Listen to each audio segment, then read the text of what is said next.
Hi students, ನಿಮ್ಮ ಪ್ರಕಾರ crime ಎಲ್ಲಿಂದ ಹುಟ್ಟುತ್ತೆ? ಪೊಲೀಸ್ ಸ್ಟೇಷನ್ ಅಲ್ಲ? ಎಲ್ಲಿ? ಯಾರು ಒಬ್ಬೊಬ್ಬರು ಒಂದೊಂದು ಥರ ಆನ್ಸರ್ ಹೇಳ್ತೀರ, ನನಗೆ ಗೊತ್ತು.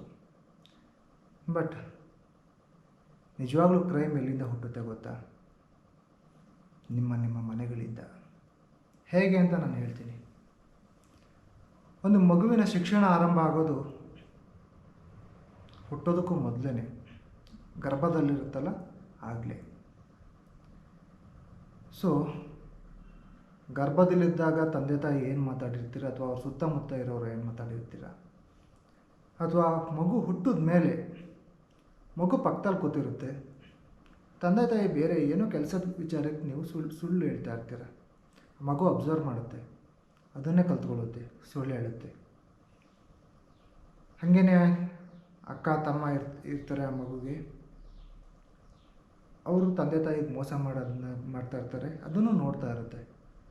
ಮೋಸ ಮಾಡ್ಬೋದು ಅಂತ ಕಲಿಯುತ್ತೆ. ಹೀಗೆ ಸ್ಕೂಲ್ಗೆ ಹೋಗುತ್ತೆ ಮಗು. ಸ್ಕೂಲಲ್ಲಿ ಇದೇ ಥರ ವಿಷಯಗಳನ್ನ ನೋಡ್ತಾ ಇರುತ್ತೆ.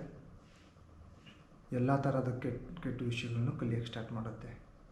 ಆದರೆ ಇದು ಯಾವುದ್ರ ಬಗ್ಗೆನೂ 10 ವರ್ಷದ ಒಳಗೆ ಯಾವ ತಂದೆ ತಾಯಿಗೂ ಸಮೇತ ಇದ್ರ ಬಗ್ಗೆ ಒಂದು ಚೂರು ಗೊತ್ತಾಗಲ್ಲ.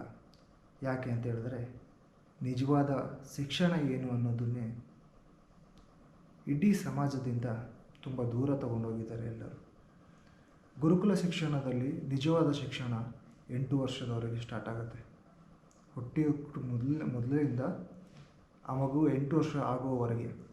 ಆದರೆ ಈಗಿನ ಶಿಕ್ಷಣ ವ್ಯವಸ್ಥೆಯಲ್ಲಿ 8 ವರ್ಷ ಆಗೋದ್ರೊಳಗೆ ಆ ಮಗು ಏನೇನು ಕೆಟ್ಟದ್ದು ಕಲಿಬೇಕಾಗಿತ್ತೋ ಅಷ್ಟು ಕೆಟ್ಟದ್ದು ಕಲ್ತುಬಿಟ್ಟಿರುತ್ತೆ. ಆಮೇಲೆ ಆ ಮಗುಗೆ ಏನು ಹೇಳಿದ್ರೇನು, ಏನು ಬಿಟ್ಟರೇನು, ಆ ಮಗು ಈಗ ಆಲ್ರೆಡಿ ಏನೇನು ಕೆಟ್ಟದ್ದು ಕಲಿಬೇಕಾಯಿತು ಕಲ್ತಾಯಿತು. ಸೊ ನೆಕ್ಸ್ಟ್ ಅದು ಏನು ಕ್ರೈಮ್ ಮಾಡಬೇಕು ಅದು ಮಾಡೇ ಮಾಡುತ್ತೆ, 100% ಮಾಡುತ್ತೆ.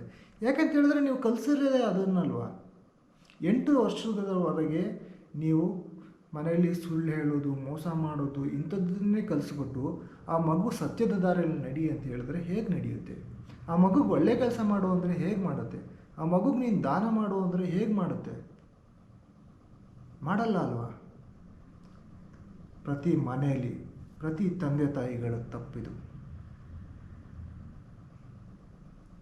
So be careful with the childs. 8 ವರ್ಷಗಳವರೆಗೆ ಮಕ್ಕಳು ಕೇಳಿ ಬೆಳೆಯೋದಿಲ್ಲ, ನೋಡೇ ಬೆಳೀತಾರೆ. ನೀವೇನು ಮಾಡ್ತೀರ ಅದನ್ನೇ ನೋಡಿ ಬೆಳೀತಾರೆ. Go with the right thing. Stay tune.